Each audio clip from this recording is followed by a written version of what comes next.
नमस्कार, मैं हूं आपके साथ हर्ष भारद्वाज। आप देख रहे हैं श्रेष्ठ भारत। कल छठवें चरण की वोटिंग होगी, यानी 25 मई को 8 राज्यों की 58 सीटों पर वोट डाले जाएंगे, जिनमें कई दिग्गजों की प्रतिष्ठा तो दांव पर लगेगी।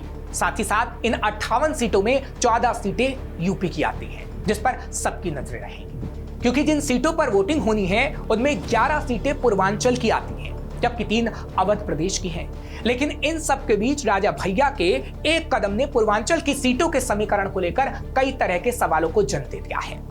राजा भैया ने अखिलेश के लिए चुनाव प्रचार का ऐलान कर दिया। क्षेत्रीय वोटर्स में राजा भैया का अच्छा खासा रसूख माना जाता है। साथ ही लोकसभा की 5 ऐसी सीटें हैं जिन पर वो समीकरण को बना या फिर बिगाड़ सकते हैं। ऐसे में बड़ा सवाल यह है कि पूर्वांचल में होने जा रहे इस रण को भीषण बनाने के लिए राजा भैया ने ये जो चाल चली है, उसमें अखिलेश यादव को राजा भैया कितनी कामयाबी दिला पाएंगे, या फिर यूपी में योगी मोदी फिर बाजी मार ले जाएंगे। जिस तरह से यूपी में सत्ता का सियासी समीकरण बदल रहा है, उसे देखकर सब यही कह रहे हैं कि कुछ भी हो सकता है। मतलब अंतिम के 2 चरणों के पूर्वांचल की 24 सीटों पर चुनाव हो, उससे पहले यूपी की चुनावी राजनीति ने नई करवट ले ली है।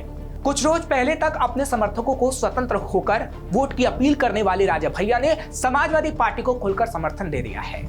राजा भैया की पार्टी जनसत्ता दल लोकतांत्रिक के जिला अध्यक्ष समाजवादी पार्टी के मिर्जापुर ऑफिस पहुंचे और अपना समर्थन पत्र समाजवादी पार्टी को सौंप दिया।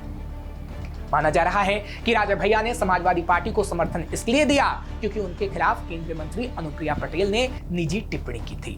प्रतापगढ़ में प्रचार के दौरान अनुप्रिया पटेल ने कहा था कि लोकतंत्र में राजा रानी के पेट से नहीं बल्कि ईवीएम से पैदा होते हैं। भ्रम तोड़ दें कि कुंडा किसी की जागीर है।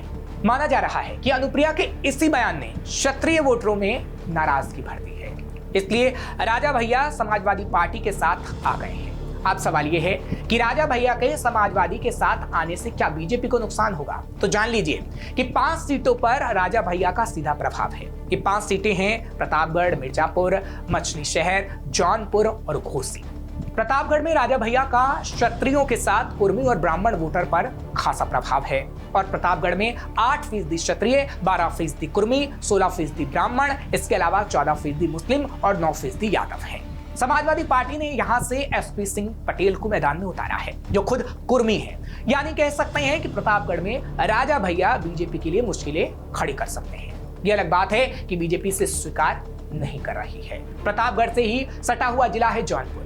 यहाँ भी राजा भैया काफी एक्टिव हैं और धनंजय सिंह के चुनाव में ना होने से यहाँ के 2 लाख ठाकुर वोटर्स को भी राजा भैया प्रभावित कर सकते हैं। राजा भैया की जौनपुर में ब्राह्मणों पर भी अच्छी पैठ है, इसलिए जब अखिलेश यादव रैली करते हैं तो जीत का दावा करते हैं। अब जब मिर्जापुर में राजा भैया ने समाजवादी पार्टी को समर्थन दिया है तो पूरी गुंजाइश है कि मिर्जापुर में अनुप्रिया के खिलाफ राजा भैया का दल समाजवादी पार्टी के लिए प्रचार करेगा। अब देखना यह है कि एनडीए की उम्मीदवार अनुप्रिया पटेल के सामने समाजवादी पार्टी के रमेश बिंद को कितना फायदा होता है। इसी तरह घोसी सीट पर भी राजा भैया का खासा असर है। यहाँ के 1,80,000 वोटर्स में राजा भैया काफी लोकप्रिय हैं, इसलिए वो ब्राह्मण, कुर्मी और पासी वोटर्स को भी अपने पाले में कर सकते हैं। बता दें कि पूर्वांचल के 24 सीटों पर 30 लाख से ज्यादा क्षत्रिय मतदाता हैं। 2014 और 2019 में क्षत्रिय वोटर बीजेपी के साथ था, मगर इस चुनाव में हालात बदले हुए हैं। पूर्वांचल की जंग धारदार है और टक्कर भी जोरदार है। अब पूर्वांचल का संग्राम जबरदस्त है। छठवें चरण में पूर्वांचल की 11 और अवध पट्टी की 3 सीटों पर रण है। देखना होगा कि इस रण में कौन बाजी मारेगा। फिलहाल ऐसी और खबरों के लिए आप देखते रहिए श्रेष्ठ भारत।